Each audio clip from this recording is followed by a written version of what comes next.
in our relationship, especially an age gap relationship, most common question is that, is she really in love with you? Is it possible? Or are you really in love with me, or you're just lonely? Chrissy, you know, I've said this before. My relatives told me I had to be out of my mind if I thought you would really be in love with me and not just in love with my money. And we're not saying it's not possible. There's high probability that a lot of relationship right now just carried out by loneliness and also being settled. That kind of yes. feeling. Yeah, well, I mean, it's very possible that people meet because of their loneliness desire and their financial desire, but eventually they become best friends, and eventually they become lovers, and eventually they find happiness in each other. In this scenario you outlined here, I guess you're saying, is it more likely that it's not love, or is she the world's best actress? What do you say, Chrissy? Let's go to the scenario number 1. The recently divorced 62-year-old, divorced just 4 months ago, met her online immediately, flies to the Philippines within 3 months. And he says, she's nothing like my ex. And she says, he treats me like a queen. Is this love? Or rebound intensity amplified by distance? Does healing take longer than 4 months? You know, I saw a study, Chrissy, that said most men after a divorce are in a new relationship in 6 months. Most women, 2 years. That's in the West. It's a hard call. I think it's 4 months is. It could be he could be ready. He could have gotten that horrible voice out of his head that told him he was the cause of all the problem. The question is, after 4 months, you're gonna be in a relationship with another woman. Is what you're feeling love? I always say love can be felt later in the relationship when you have already been tested. The question is this a relationship worth investing in long term? Is somewhat different than is this love? I think you can fall in love and fall out of love quickly. I think rapidly building intimacy with a person can be done in an LDR with an online meeting. It can be done before meeting a person. I have a lot of clients. They are head over heels in love with that woman. And on some of your social media reviews, we have to give people the bad news half the time. And it's crushing. But I do believe you can fall in love online. And I think it doesn't make sense to fall in love online also. Yeah, I think because I mentioned compatibility, I think if you are compatible and the desire of each person meets, you could easily fall in love. But a lot of people will question that or will be negative about that. Did you fall in love with me? When did you fall in love with me? That felt love when after we did the 36 questions that night. We were on the phone 4 hours. Because maybe I got to know you more, and I feel like I can be loving this man. This is the first time I'm gonna ask you in the camera. Go ahead. How long you've been separated with your ex-girlfriend that time when you met me? Just a couple months. See? Yeah. See? But I had 4 months. You know, I can't really relate. I actually learned the lesson that a man after divorce could date right away after the next month compared to the woman. I learned that from you because on my experience, my ex have dated already before the divorce. You know what I mean? All right, now let's go to the second scenario. The 28-year-old single mom. Sounded like me. You're 29. Go ahead. The 28-year-old single mom, tired of local drama. She's dated unreliable local men. She's exhausted. She meets a calm 68-year-old American. He listens, he provides, he doesn't cheat. Is this love or relief? Maybe this question is for me. Yeah, they're all for you, really. Really? They want to know what you have to say. They, yeah. Like what I said, maybe at the very beginning, because you cannot say, I'm in love with this guy after 1 day of talking. Maybe the first will be not relief. 1 day. Yeah. Then maybe the next week will be compatibility. Maybe the third week will be comfort that will lead into something real feelings, which is love, I would say. I would say before I met you, I felt love, and that feeling just becomes stronger the moment I met you in the airport. I do these coaching sessions, and before men go online or when they first go online, and I'm always telling them to put yourself in the position of the Filipina. She's most likely got PTSD. She was cheated on, her husband died, her husband became a drug addict, turned to alcohol, gambling. who knows? Maybe she gave him a second chance. He cheated again. They are often traumatized and left with a child or two. And I think when they meet a calm 68-year-old man who's well-resourced, worldly, experienced, and he says, I can be in the Philippines in 6 weeks or 8 weeks, I think she feels relief. Initially, she feels safe, calm. That's my guess. Yeah, I think for a person that had a really terrible experience on dating, and then for the first time in her life, she will meet a person that is very trustworthy, doesn't cheat, mature, reliable, she will feel relief. Is that relief gonna lead to love, or you're just gonna be relieved the whole time you're gonna be in a relationship and not really love? Well, I think there's a second thing that's going on. Her parents are in her face like, hey, you're 28, you're beautiful, you speak good English, you were top of your class. Why aren't you, what are you home with the baby diapering, you're not working, you're crying in your soup, where's the breadwinning? And she's going online quite often to solve two problems. She can become a breadwinner by meeting you, a foreigner, and her status will actually be higher than if she goes and changes adult diapers in Saudi Arabia. So I think a great sense of relief might come over her. What do you say? In so many ways, a relief in so many ways, financially, emotionally, a lot, mentally. Yeah. And while at first she might be motivated for relief, I think she could fall in love once she really gets to know this Western man. I think it happened in our case. And people write in all the time, you guys got great chemistry, that we can see it on the camera.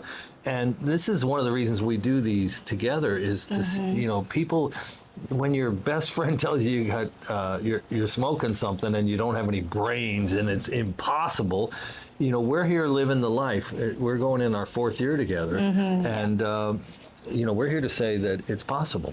Let's go to the third scenario. The 70-year-old who was invisible in the West.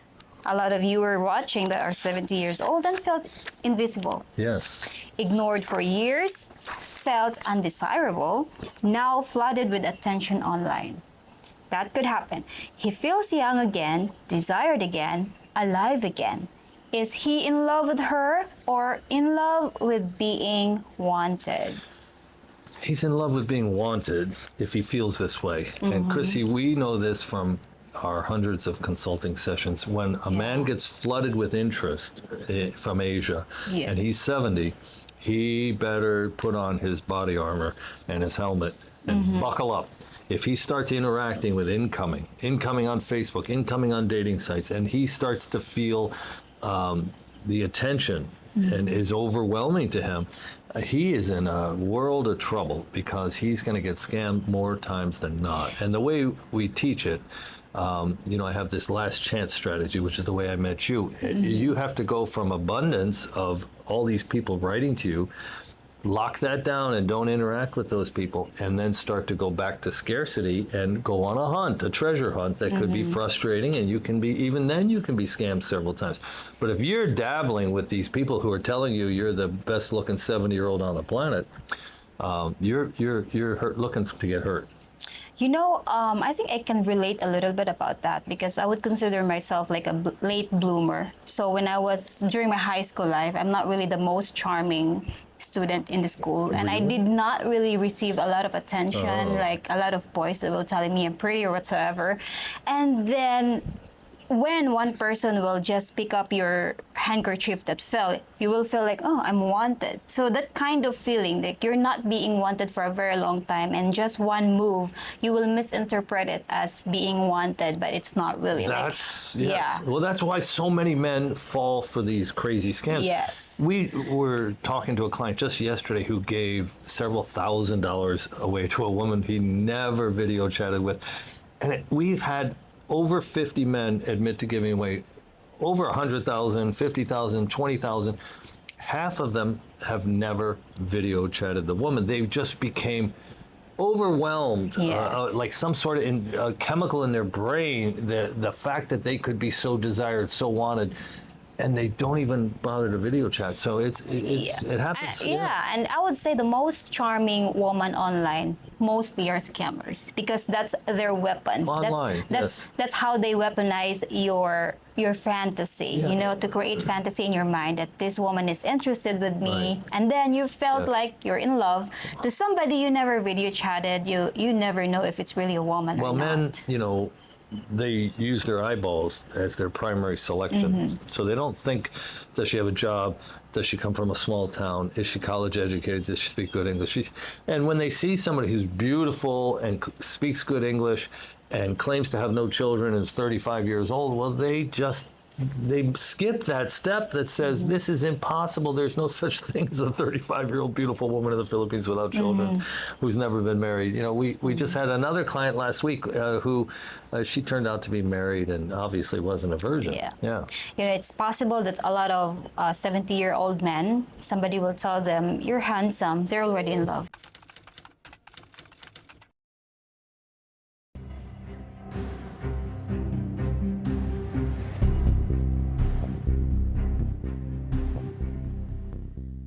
Now let's go to the fourth scenario. The 25-year-old dreamer. On that age, we're all dreamers, 25 years old. Is she a woman, this person? Yes, a woman. Okay. From small province, wants travel, wants escape. He promises, and the guy promises, Yeah. new country, new life, new passport. Is she in love with him or the runway he represents? Well, what do you think? It's very hard to say because it's possible that if you represented the passport and new country right away, she could fall in love with the presentation, not to you, Yeah, right? right. But I think if you had started the conversation with getting to know each other before presenting advantages. The fact that she's 25 makes it very questionable in my mind. For a 25-year-old woman, very young, on that stage of life, in their mind is goal, dream, career, Babies. everything about upgrade in Yes, life, yes, right? yeah. When you go to like 28, 29, 30, that woman will start to think about settlement. They will think about long-term Yeah, plans, yeah. something like that. But for 25, they wanted to explore. Right. So I think the best way for you to make a 25-year-old fall in love with you, but not with your money, is that get to know her first, introduce each other before representing the advantages that you can give, the Yeah. privilege that you can give. Because if you're gonna lead with a privilege, she will fall in love with the privilege first and then you. Right. And you know, Chrissy, you do 6 of these social media reviews every week. And when there's 7 sometimes. Yeah, when there's 25 and they're 19 and 23, their failing rate is significantly higher. The thing that's most interesting is there's no difference whether they've met in person several times over several years or they've never met. The pass-fail rate for those two categories is about 50-50. Okay. Now let's go to the fifth scenario. The daily 12-hour video chat couple. They talk constantly, fall asleep on video, say I love you in week 2. Intense, fast, emotional. Is this depth or dopamine?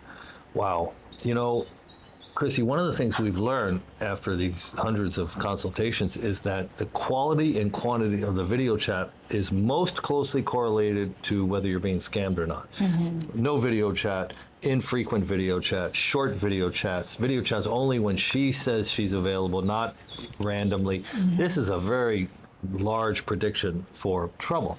Conversely, though, we spoke to a man just last month who was video chatting up to 10 and 12 hours a day, but he had sent money very, very quickly, a significant amount of money very quickly. Now, was she a professional freelance scammer? I don't think so. Was she an organized crime call center romance scam? I don't think so.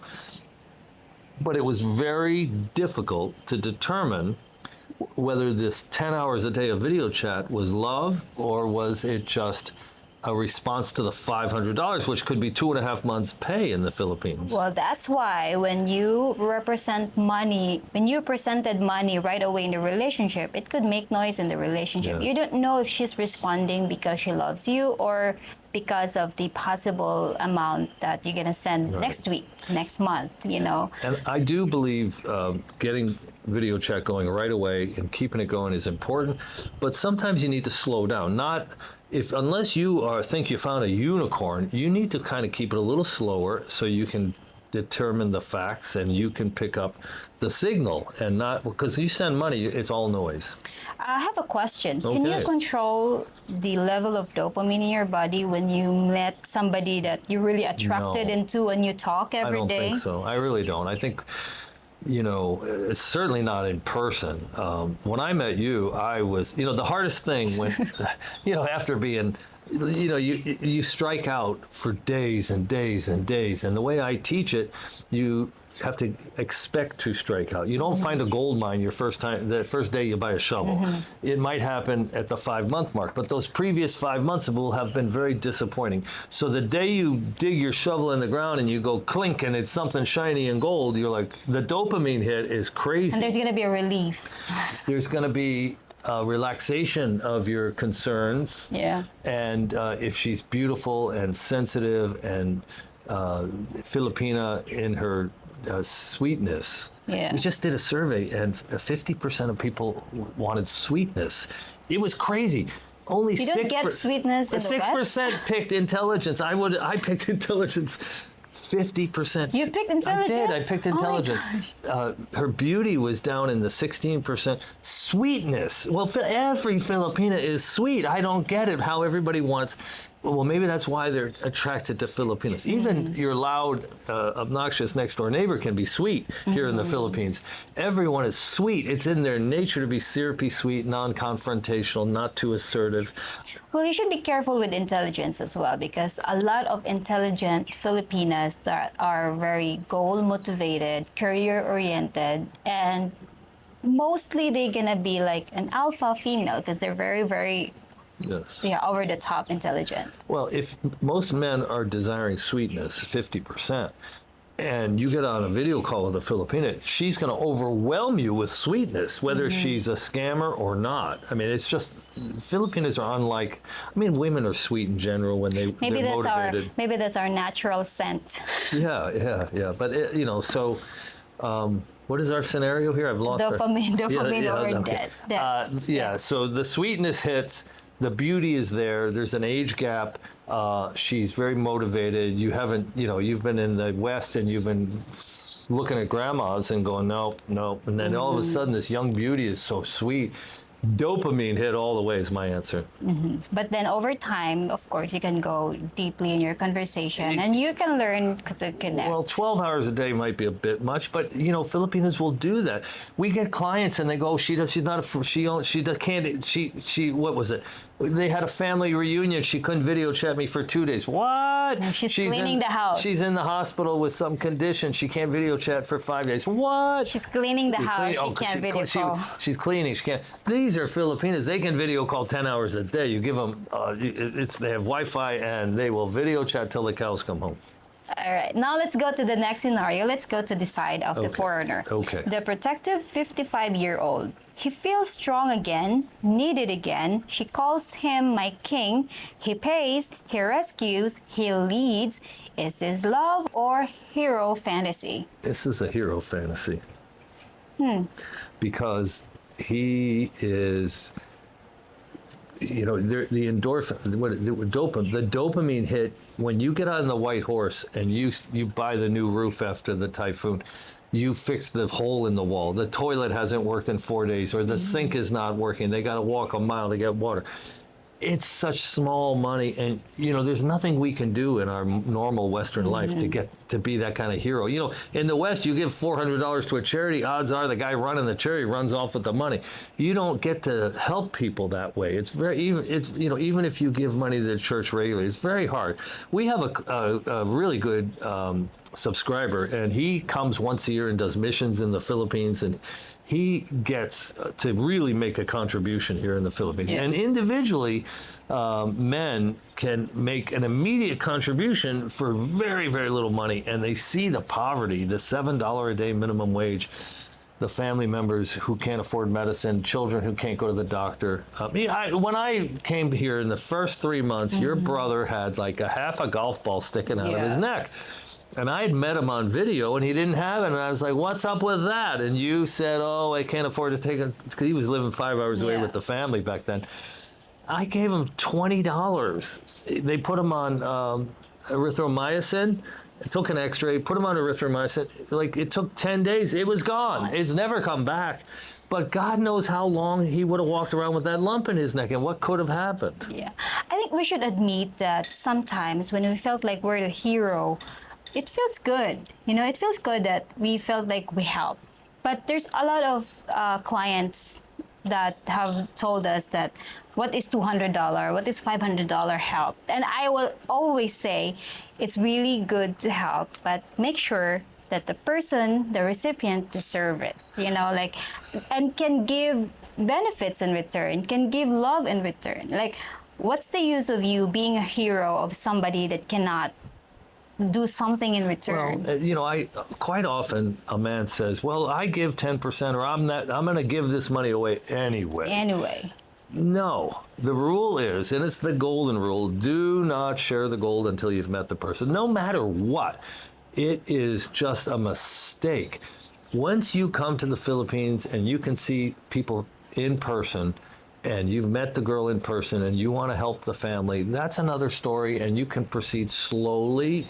I'll give you my blessing, but never send money before you meet the woman. Would you agree? I would really agree. Like, it's number one advice to the men that we give. Never. Like, yes. Okay. Because you could lose nothing for not giving, but you can gain confidence if she will stay with you. Yeah, if you'll have a signal to interpret as long as you don't give money. The minute you give money, the signal turns to static. And that's why talking to a woman 10 hours a day may be insignificant. You've given her 2.5 months salary. Yeah. So you would say it's a hero fantasy? In this case, I think it's immediate hero fantasy. You're sending resources, you're solving problems, you're the man, the go-to man, and it could just be giving the man a sense of accomplishment that he can't get anywhere else. Now let's go to the seventh scenario, and it's still on the Western man's side. All right. The widower who still talks about his late wife. He's gentle, he's grieving, she comforts him. Is she his future or emotional replacement therapy? She's his emotional replacement therapy. If this woman loves herself and this man keeps talking about his ex and keeps talking about his ex and he's got his ex living rent-free in his head, and she's... But she died. The ex died. Yeah, okay. I'll give you that.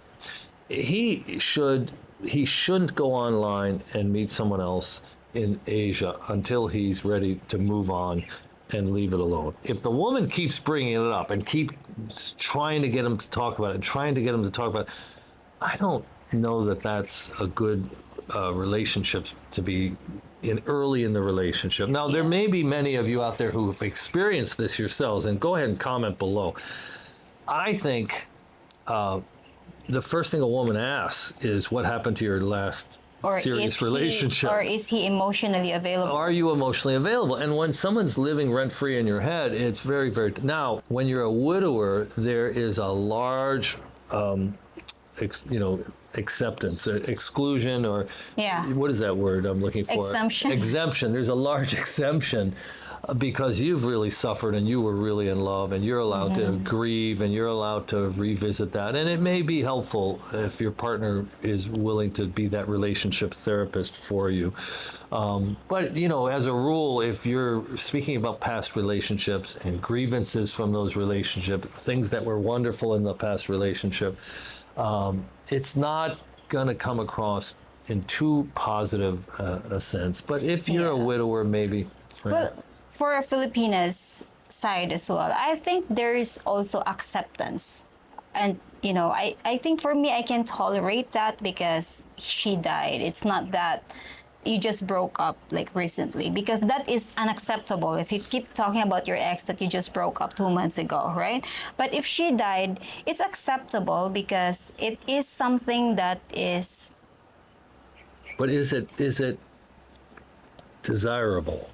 So if I Yeah. was a widower and I kept saying, oh, my ex was the best cook, she could make an apple strudel like no tomorrow. Oh, and she had this technique with garlic. If I keep going on, or if I say she was horrible and I keep, it's acceptable, but is it desirable? It's not desirable. Okay, that's my point. Maybe Filipinas will say, do you want to follow your ex? Right now. Right now? You miss your ex? Do you want to follow your ex? Yeah, right. So it is going to piss her off, maybe, if Yeah. it goes on too long. Yeah. Okay. Now let's go to the next scenario. The 30-year-old Filipina who quits her job immediately. I find it red flag. She says, I don't need to work if you're here. Red flag, I would say. He feels powerful and he felt chosen. Is that love or dependency forming too fast? This is really hard. What do you think?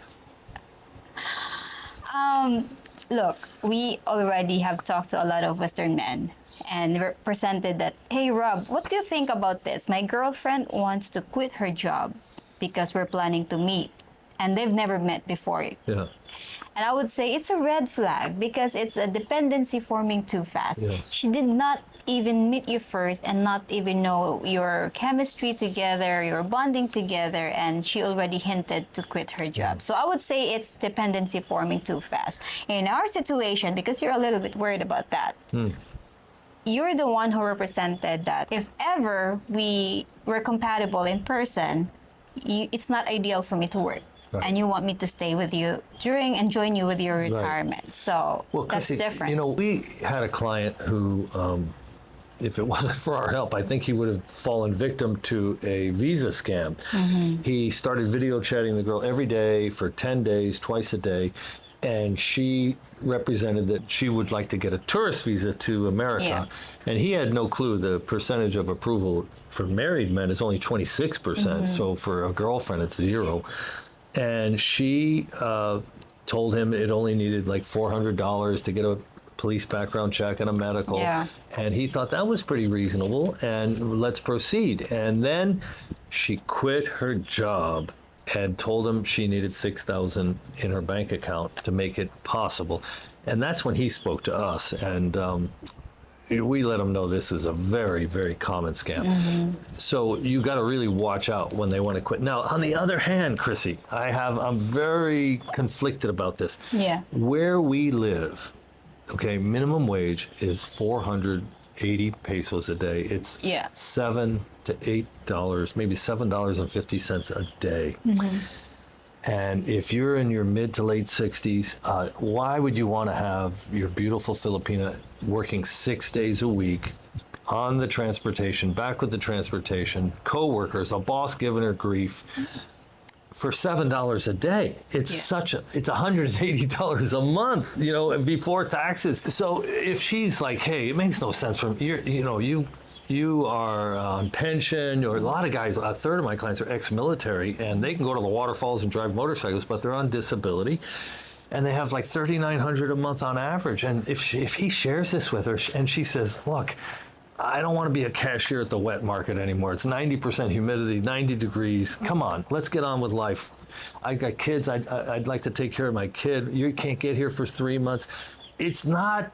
So I'm a little conflicted. There's a lot of scenarios where having this woman work for $7 a day makes no sense. Maybe my advice would be, if you haven't met in person yet, do not let her quit her job. Because what if in person you will not work? Yeah. Then you're gonna be responsible of her quitting her job, and you will end up paying for the salary for like a year before she can stand up again on her own. Look, rule number 1, send no money. Rule number 2, you must video chat after 3 written messages. Rule number 3, don't meet the parents unless you're planning to stay long-term in this relationship. Rule number 4, don't have her quit her job before you show up. Yes. Rule number 5, once you check chemistry, you got a lot of vetting to do. You need to really know the true backstory. You need to really know the nature of her life before you met her, and whether she has tampo, jealousy, her parents are crazy, drug users, whatever. I think in my own opinion is that when the woman presented itself that she wanted to quit her job even before meeting you, it will fall into red flag. It is a red flag. But at $7 a day, I'm just saying, you could see why someone might feel that way. All right, now comment down below what's your opinion about it. Let's move to the next scenario. Scenario number 9, the jealous 60-year-old. He wants exclusivity, constant updates, reassurance. He says, I just love you so deeply. Is that passion or fear of abandonment? Fear of abandonment. But, you know, if you're starting an online relationship and she says, I'm going on a family reunion and I can't video chat for 2 days, that's wisdom. That's like, I smell a rat. Yeah. This is not normal, and it would be worth seeing if her mother and her sister are posting from Boracay, and if she's telling the truth. But in general, look, I think if you're in your mid 60s, late 60s, early 70s, and you get into a relationship, if you want to watch golf on your Barco Lounger and only see her in the evenings and, you know, making a once or twice a year travel trip, and that's your life, I'm okay with that. That's how you want to roll. For me, I wanted to be in a very integrated relationship, and we work together, which is a risky thing to do. But we work together. We spend all our time together. You even golf with me these days. So wanting something very tightly integrated is if you achieve it and then it starts to fracture. What was it, abandonment, or what was the other part? It was the passion. Passion. I think it could just be passion, and if you achieve a level of integration in that passion and then it starts to fracture or it gets thin and you become destabilized, it's to be expected. You will appear very controlling if you want to control her from doing what she usually do because you're jealous. Number 10 scenario. The $1,200 good man with no caution. He says, I can't give luxury, but I'll give loyalty. She says, I just want peace. Is this love built in simplicity or mutual settling? Maybe both, huh? I would say both. 1,200 is lean gruel. You can do it. I mean, it could be done. If you go out to the provinces, you don't go out to eat. You spend $100 a month for a peso plan for insurance. That gives you $1,100 to live on. Maybe $300 a month is your rent. Utilities are at $400.